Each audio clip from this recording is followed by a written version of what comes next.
달러 종말이 왔다고 정말 투자자들이 그렇게 믿는다면 불안해질수록 달러다 이거죠. 중국은 수출을 포기할 수 없는 나라입니다. 기축통화국은 경상수지 적자를 감수해야 됩니다.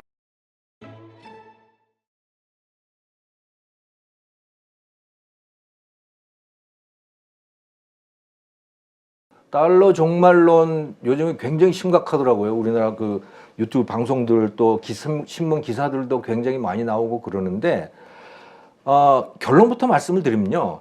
달러 종말이 왔다고 정말 투자자들이 그렇게 믿는다면 미국 채권값이 떨어져야 됩니다. 그렇죠. 그거는 뭐 동전의 앞뒷면이잖아요. 채권값하고 달러의 기축통화 성격하고는. 그런데 3월 8일 날 실리콘밸리 은행이 파산을 하지 않았습니까? 네. 그 3월 8일부터 흥미로운 현상이 미국 채권 국채 시장에 나타납니다. 예를 들어 10년 만기 미국채의 수익률이 3월 8일 날 4%였어요. 네. 근데 3월 9일부터 그게 급전직하를 하죠.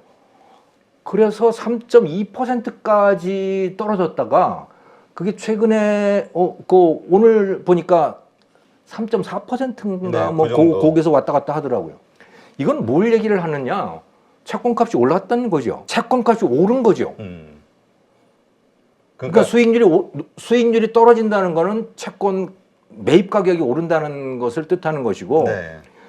자, 그러니까 무슨 얘기냐면 미국의 금리가 계속해서 기준금리가 오르는 바람에 미국 채권값이 떨어졌었어요. 수익률은 오르고. 그런데 3월 8일 금융불안이 현상이 나타나면서 그 이전까지의 채권값의 변화는 이거는 연준 때문에 만들어진 거거든요. 네. 연준이 기준금리를 그렇게 책정을 하니까 3월 8일부터는 연준이 특별히 한 게 없죠. 한 게 없어요. 그런데 채권 수요가 폭발적으로 늘어난 겁니다. 미국 채권 수요가. 왜?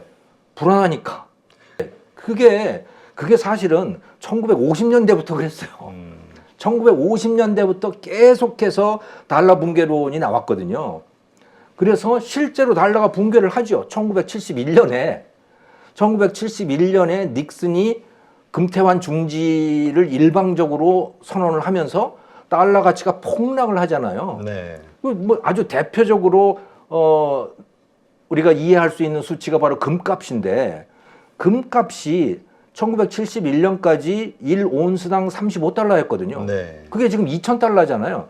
그러면 달러 가치가 60분의 1로 떨어졌다는 얘기입니다. 그러니까 1971년 이후에 이제 정말 달러는 끝났다라고 생각을 했죠. 네. 그런데 달러는 여전히 건재해요. 그 이후에도. 2008년 이후에 글로벌 금융위기를 겪으면서 달러 정말 끝났다 이거. 왜? 미국 때문에 생긴 일이니까. 그렇죠. 이 금융위기가. 미국이 신뢰를 잃은 거 아니냐. 그리고 중국 위안화가 대안이다. 누구나 다 그렇게 믿었잖아요. 중국 그렇죠. 스스로도 그렇게 믿었고 그렇게 행동했죠. 그런데 그 이후에 달라진 게 있느냐? 없습니다. 없습니다. 왜냐? 달러 말고는 미국 정부가 발행하는 미국 정부의 신용만한 게 없는 거예요. 결국은 달러고 불안해질수록 달러다 이거죠. 대안이 없으니까. 대안이 없기 때문에. 그러니까 사람들이 미국을 엄청나게 미워하죠. 야, 무슨 정책을 저렇게 하냐. 그렇죠. 달러도 어떻게 좀 이거 빠져나가고 싶은 거예요. 누구나 다 빠져나가고 싶어. 근데 방법이 없죠. 2차 대전 이전에 영국 파운드가 그런 지경이었던 거죠. 영국 파운드가 뭐 압도적인 세계의 기축통화였는데 뭐 전쟁에 휘말리고 그렇게 되면서 이제 파운드가 신용을 잃잖아요. 영국 정부가 그렇죠. 신용을 잃지 않습니까? 네. 식민지도 다 잃어버리고. 그때는 미국이라는 새로운 대안이 있었고 그 미국이 믿을 만한 나라였던 겁니다.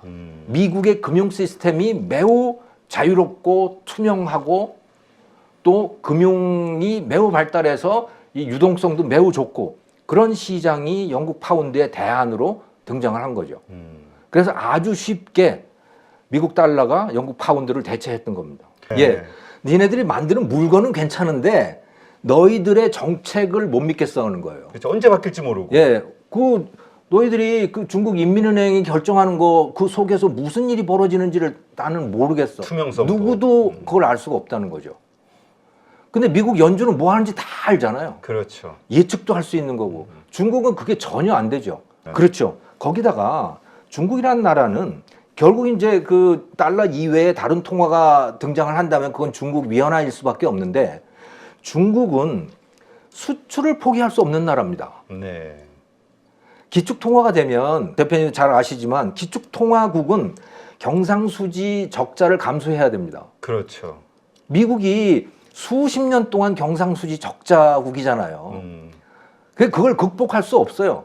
근데 트럼프가 그걸 극복하겠다고 뭐 어리석은 짓들을 했지만 그건 극복할 수 없는 속성인 겁니다. 기축통화국. 그리고 그 경상수지 적자가 발생을 해야 달러가 밖으로 나가잖아요. 그렇죠. 그래야 그게 세계에 돌아다니죠.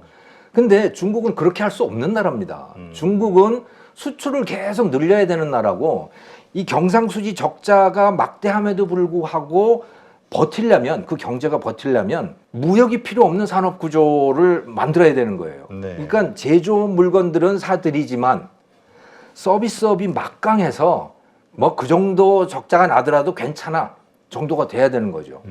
미국은 그런 거예요. 그렇죠. 그런데 기본적으로 공산주의 국가들은 이 서비스업이라고 하는 건 산업이 아니에요. 예전서부터 그건 칼 막스부터도 이건 산업이 아닌 거죠. 그들에게 네. 산업은 제조업인 겁니다. 뭔가 물건을 만들어야 되는 거예요. 노동을 통해서. 유물론. 그렇죠. 그렇죠. 예. 그래서 이들은 서비스업이라고 하는 걸 키울 생각이 별로 없는 거고요. 기본적으로. 예. 그러니까 정치적인 진영이 확고하게 분리가 되는 현상은 분명하다. 그리고 거래도 그들끼리 더 늘어날 가능성이 꽤 있다. 예를 들어 러시아가 유럽에서 수입하던 것들을 중국으로부터 수입하는 중국 수입으로 대체하는 그런 현상들이 늘 것이다.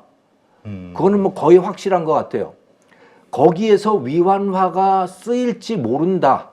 그런데요. 일부. 예. 그런데 그것도 저는 상당히 뭐라 그러나 유보적이라고 생각을 하는 게 중국이요. 자기 수출을 늘릴 수 있는 한도 내에서만 그렇게 할 거예요.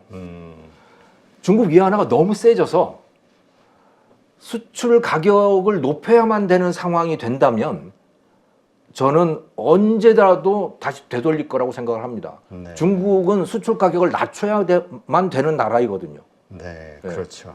그러니까 운명적으로 중국 위안화가 기축통화가 된다, 국제통화가 된다, 그걸 하겠다라고 하는 건 이율 배반이에요. 그건 못하죠. 그렇게 하려고 2009년부터 국제통화를 하겠다고 중국 위안화가 선언을 하고 좀 시장을 열었어요. 그러다가 이제 조지 소로스가 너희들 환율에 문제가 있어. 너희들 환율 조작하고 있는 거 아니야? 하고서 막 이제 지적하고 그래서 공매도를 할지도 모르겠다는 분위기가 막 생겨나고 그랬잖아요. 네. 그러고 나서 중국이 그 외환 시장 완전히 단속하기 시작했잖아요. 그러니까 중국은 시장 자유화를 할 수가 없는 나라입니다. 기본적으로. 그런 상태에서는 절대로 기축통화 이거는 이뤄질 수 없는 본인들도 거다. 원하지 않을 거예요. 그게 그러니까 쉽지 군사적으로 강국이 될 수는 있을지 모르겠는데 중국 위안화가 강세가 돼서 수출 가격이 높아지는 상황은 견디지 못할 가능성이 매우 높다.